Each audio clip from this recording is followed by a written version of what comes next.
Daylight had broken and Thorpe wasn't far behind. Having lain motionless for more than 3 hours, the inactivity had driven him to the cusp of madness.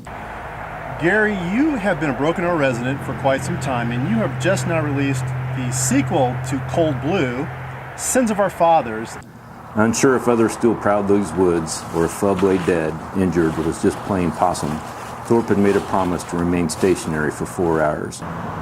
The first book that you had was? Cold Blue. Cold Blue. It's called the Jonathan Thorpe series. Jonathan Thorpe is the major character in both Cold Blue and Sins of Our Fathers, and he will be the main character in the third book. And you are a Tulsa police officer, a sergeant. You've been there for 21 years. Gary, tell me what you went through with the first book, Cold Blue, in getting it from just self-publishing to actual 2 pieces of cardboard on the front and back of it. Well, it was a long process, and one that really I'm still working on. The first thing you have to do is find an agent, and usually to find an agent you have to find a publisher, and find a publisher you have to have an agent, so it's very difficult. Thorpe had made a promise to remain stationary for 4 hours. He hoped any living adversaries would be the first ones to move and pay the price of impetuousness. When I went to write the second book, I decided to publish it myself. A lot more people are doing that these days.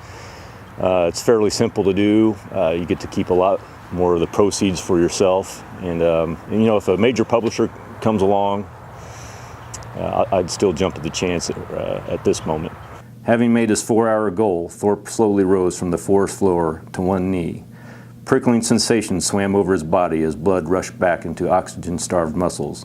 He remained still for 2 reasons. He was looking for movement in response to his own, and he didn't quite have his legs back underneath him. Your book is available at the Book Place in Broken Arrow, Cold Blue and Sins of Our Fathers, and it's a necessity that people read Cold Blue first before they get Sins of Our Father because they won't understand it, right?